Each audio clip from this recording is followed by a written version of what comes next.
Alright, just hanging out on a Saturday night and doing a little bit of a video after some action's been completed. Pittsburgh just lost in overtime to Arizona, and I got a funny feeling that any hope Fleury has for being a starting goaltender again in Pittsburgh is basically done. And it's not really his fault. Pittsburgh didn't have a great game defensively in front of him, but it's the end result. Murray's getting the wins. With that loss tonight, Fleury's save percentage and goals against average are going to take a hit. And that's the name of the game, is the numbers. So, taking a look at where we are right now. Now, Montreal's still got a lead in the Atlantic Division. Okay, they're 6 points ahead of Ottawa, who got a huge win tonight. But while they're 6 points ahead, Ottawa has 4 games in hand, and there's an emotional lift from having Craig Anderson back. Okay, Anderson and Condon become one of the best tandems in the league. They're 8 points ahead of Boston, but Boston now, there's no games in hand between them and Montreal. Boston looked decent today against Vancouver, and I say decent because I know Vancouver's road record hasn't been very good, but Boston's played well enough. So they still have third place. Now, Toronto has 3 games in hand. They're 1 point behind Boston, but Toronto's been showing signs of falling back. And over the last 10 games, Boston's 5-4-1, Toronto's 4-4-2. There's not a lot to pick between the two teams. There really isn't.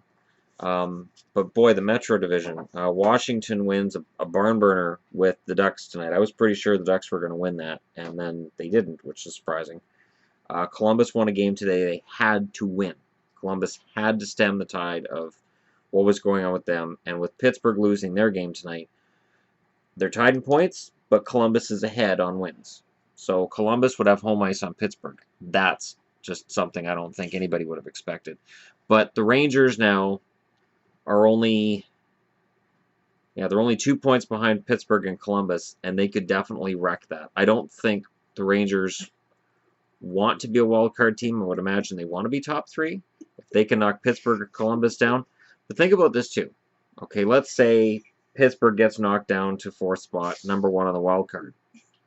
That would put Pittsburgh against Montreal in the first round. So if you're a Habs fan, you're like, oh, cool, we're first in the division. But you get Pittsburgh? Yeah, I don't like their odds there. Toronto currently holds that second wildcard spot. So they would be stuck facing Washington in the first round right now. Think about that. They've got the same point total as Philly, but they've got more regulation or overtime wins, and they've played 2 less games. The Islanders are back by 3 points. They've got 1 game in hand, and the Islanders look really good. So I think the Islanders are going to have a say in this. Florida's had a wild, crazy 7-4 win over Nashville today, as both goalies decided not to show up. It's hard to look at a game like that and say Florida's rounding into shape, but Huberdeau being back and scoring points is huge for Florida. They've needed that. They haven't had an offensive leader all year, so if Huberdeau's ready to be back and doing all this, then Florida's got a shot. They're sitting 3 points back. Nobody has games in hand right now in terms of between them and anybody that's ahead of them. I mean, they've got 1 game in hand on the Rangers, but they're 15 points behind the Rangers. Tampa has 57 points right now, but Toronto has games in hand on them, and Tampa really needs a lot of teams ahead of them to lose. And then behind them, I think any team behind them needs to consider selling, and that's Jersey, Buffalo, Carolina, Detroit. In the West, Minnesota is still up here, and everybody else is behind them. Chicago, and there's a debate, and there was a debate going on in the live chat on my streaming of the Vancouver-Boston game today, of whether Chicago's still a contender or not. And my statement is they are. They're a contender because they're Chicago. They've still got all of the core pieces they had when they won the Stanley Cup their last time around, and they're on my win now list. I've got a list I did tonight for a video of teams that I believe need to win now. So these are the teams I would look to be most active at the deadline because they have to win now. And my win now was based on A couple of factors, and I'll get into that in that video. St. Louis has pulled themselves up, and now they're in third place in the division, and Nashville's dropped down to a wild card spot. And Nashville's in a precarious position. They really couldn't afford to lose that game today, because now Nashville is playing. They're playing tomorrow,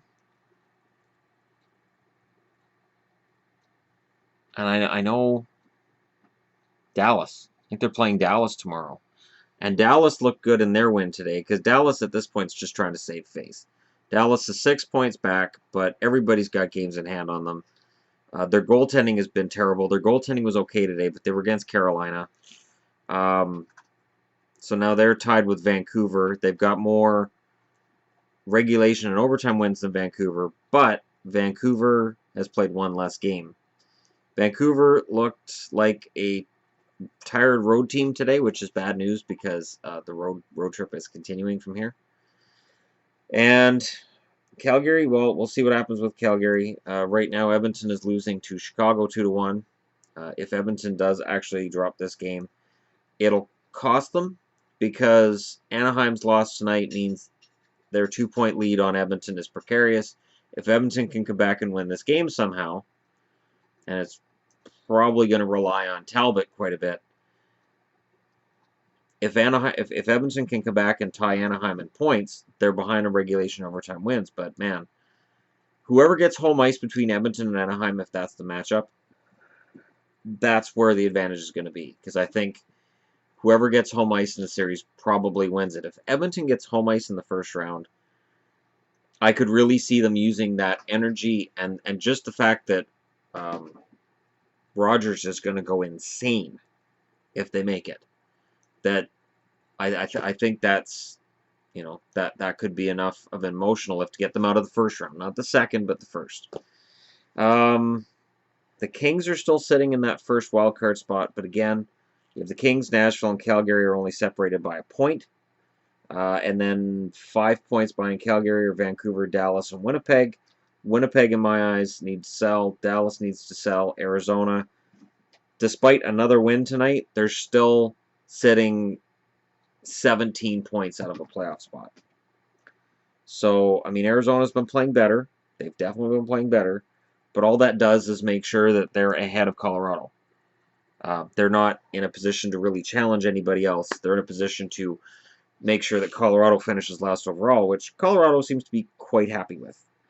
But again, there's the Chicago-Edmonton game is still going. I think that's the only game that's still to be decided. Yeah, everything else is decided. A huge emotional win, as I said, for Ottawa. Dallas is saving face. Florida beats Nashville in a just a crazy game. Columbus beating Detroit. Again, Detroit needs to sell. I called Buffalo beating Toronto. I did. And it's simply because this is how Toronto's been lately. They've been losing games they should win and winning games they should lose. So they're impossible to predict. The Rangers beating Colorado. Colorado is sprinting towards that #1 draft pick. St. Louis beating Montreal. Again, Montreal's got to win these games. They have to. I mean, St. Louis has to win too, but Montreal really can't afford to lose these games. Winnipeg loses another big game, and I really don't think Winnipeg is in any position to even consider making the playoffs. Tomorrow's games, you got San Jose and New Jersey. That'll be on before I'm home. Detroit, Minnesota is on before I get home. Colorado and the Islanders, I don't know that I'll be home at that point. Tomorrow's kind of tricky. Dallas is in Nashville. Montreal's in Boston. That's key. If Boston can win that game, they pull within 6 of Montreal. And even though there's only 24 games left, if they win that, 6 points, it's going to start getting in the heads of the Montreal Canadiens. Because then they'd be 3-6-2 in their last 11. It's going to start getting in their heads. And if Boston can make it a 6-point deficit instead of 10, which is what it would be if they lose in regulation, it's 9 if they lose in overtime, and it's 7 if they win in overtime. So they need to win it, and they need to win it in regulation. If they win that in regulation, and they're at home, and I'm aware of Tuukka Rask's record against the Montreal Canadiens, it's garbage. But that would be something. Vancouver's in Buffalo tomorrow. That game starts at 4:30.